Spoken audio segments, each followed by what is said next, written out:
Federal Drive is presented by GEHA, Government Employees Health Association, proudly providing health and dental benefits to federal employees and their families. Visit GEHA.com. Even with increased funding and production, rebuilding key missile stockpiles could take years, creating a gap between current demand and available supply. We get a closer look now from Mark Cancian, Senior Advisor with the Center for Strategic and International Studies. Mark, it is great to have you on the show. Thanks so much for joining me. Thanks for having me on the program. We have been covering the strain in the missile industrial base for a while here, some with CSIS's own analysis, some talking to the primes themselves. But your latest analysis puts a timeline on rebuilding specific inventories. As you did this research, what was the most surprising or concerning thing you found in those timelines? The timelines stretch from 1 to 4 or 5 years, and they vary depending on the munition. There are some that will be replenished relatively quickly, like JASSM, because we've been buying some steadily for the last number of years. But some will take 4 or 5 years, like Tomahawk and Patriot, because we have not been buying large numbers, and there's a lot of competition for the output. Your paper makes the point that this really isn't a money problem, that there is plenty of money between the One Big Beautiful Bill Act, the 2026 defense appropriations, what's planned for 2027. There's plenty of money, but it really is a construction and capacity constraint. What is it about some of these more in-demand missiles that is going to require so much time? The problem is that in the past, munitions had a hard time competing. After the Cold War, we expected to fight regional conflicts that would be short, so we didn't see a need for large inventories.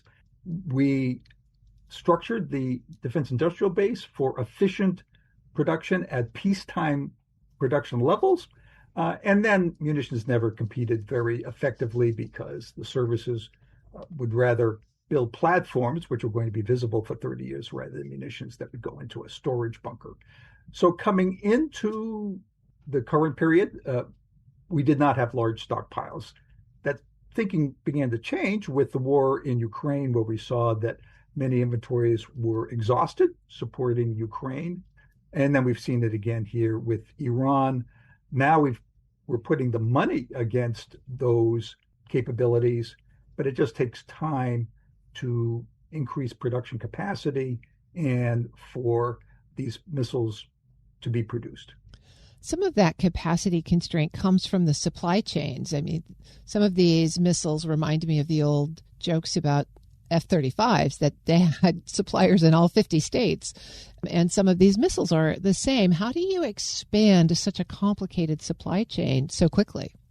Well, the short answer is you can't. It takes time. It takes years. The primes want commitment from the Department of Defense. Show me the money.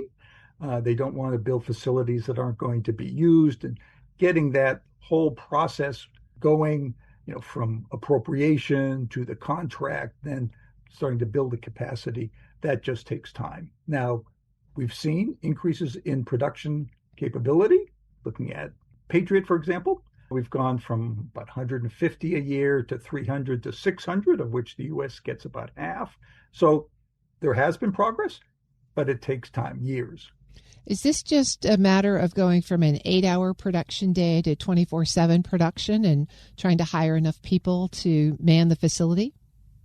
Some of it is expanding with existing facilities, but some of it requires building new facilities. We're seeing that. Also, to get up to the really high production levels, you have to add facilities. And again, that takes time. When you look at the variability across weapon systems, the recovery timelines are very different, as you said at the beginning, some within 12 months, some 4 or 5 years. How does that uneven recovery then shape military planning for future operations? Well, it puts pressure on planning in the Indo-Pacific. We have enough munitions to continue any conflict in the Middle East if, for example, fighting were to start again against Iran. Although we've used maybe half of the inventory of 4 of the 7 munitions we looked at, we still have half of it left. The problem is that every missile you use is one less that's available both for allies and partners and for a conflict in the Western Pacific. Most analysts thought that we did not have enough munitions even going into this conflict, and now we have half of those inventories left. So we have this gap, this window of vulnerability in the Western Pacific. I'm speaking with Mark Cancian, retired Marine Colonel and Senior Advisor with CSIS International Security Program. Mark, let's pull on the Indo-Pacific piece a little bit longer, because there has been conversation about, does this mean that China sees a window of opportunity here to pursue some of perhaps their geopolitical goals? What's your sense? Well, there's no question that from a warfighting perspective, the U.S. is in this window of vulnerability where we don't have as many of the preferred munitions. We're not going to run out of munitions, but when we run out of the long-range munitions, then we have to use medium or short-range munitions. That increases platform vulnerability. We have much more losses and therefore much more risk. But we also have to consider two other things that are coming out of this war that affect the Indo-Pacific. One of them is the demonstrated skill of U.S. military forces. Putting aside the political aspects of the conflict, there's no question that the U.S. has been able to exert air superiority over Iran, do that relatively quickly and easily. Our missile defense capabilities have been pretty good. And we've demonstrated these capabilities also against Venezuela and against the Houthis. So the Chinese are looking at this and wondering whether the U.S. might be a more formidable adversary than they had thought. They're very aware that their last combat experience was in 1979 against Vietnam, and they did very poorly. The other thing is that the Iranians have been able to do in the Strait what the Ukrainians have done in the Black Sea, and that is, without a conventional navy, exert presence and exert control. And the Chinese must be looking at the Strait of Taiwan and wondering whether the Taiwanese might be able to do that, particularly with the ramp up of procurement that they have begun.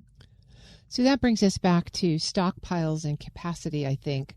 And you talked about how much of the current production goes to domestic use versus going to allied sales. When you think forward, do you continue to see that as a 50-50 split? What does this mean for what our allies can expect? Well, it's going to be a matter of contention with allies for the next several years.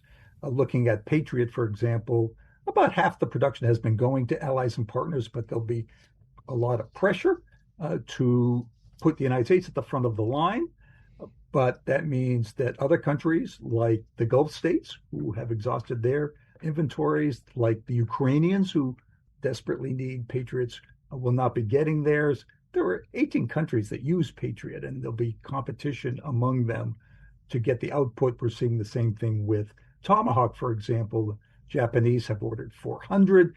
They've been told that they may have to wait on that, but they see this as a key capability for their abilities to deter China and to exert more control over their territory.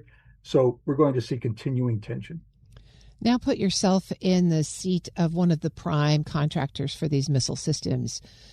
You've got international demand that continues to grow. You've got at least temporary increase in U.S. demand. What do you need to see as a global supplier to make you think that it's worth making your own capacity investments for the long term? I'll want to see long-term financial commitments from the department, and we've seen some with multi-year procurements, but I would want to see more of that, and I would encourage Congress to support these multi-years, because the problem for defense industry is quite understandable. They don't want to build facilities and then find out 2 years from now that the contracts dry up because the conflicts have ended, and that now they're seen as being wasteful when they were trying to meet the demand. So it's a case of show me the money. Is it also reflective of a fundamental change in our military philosophy? You kind of mentioned 20 years ago we decided we weren't going to fight these kinds of wars anymore. Does it seem like the tables have turned a bit? Absolutely. There's much more sensitivity, much more awareness of what a protracted conflict might need, as opposed to a short-term regional conflict. We saw that with Ukraine, mostly with ground forces, and now we're seeing it with Iran, more with air and naval forces. And as we think more about autonomous systems, the drone wars in Ukraine and other places, do you think that those will replace missile systems, or will the missile systems always now have a key role in future U.S. military operations? This is rapidly evolving part of warfare. So far, what we're seeing is both high and low end missile systems. If you look at what the Russians have done and what the U.S. has done, there are high end ballistic missiles that are much more likely to get to their targets. Then there are the Shahed kind of drones that are fired in vast numbers, most of which get shot down, a few of which get through. And I think we're going to see that kind of dynamic in the future. But that's very different for the United States, which has typically had a all high-end approach. Retired Marine Colonel Mark Cancian is Senior Advisor with the CSIS International Security Program. Mark, thank you so much for joining me, for walking us through this analysis. Thanks again for having me on the program. We'll post this interview and a link to the paper at federalnewsnetwork.com/Federal Drive. Subscribe to the Federal Drive wherever you get your podcasts.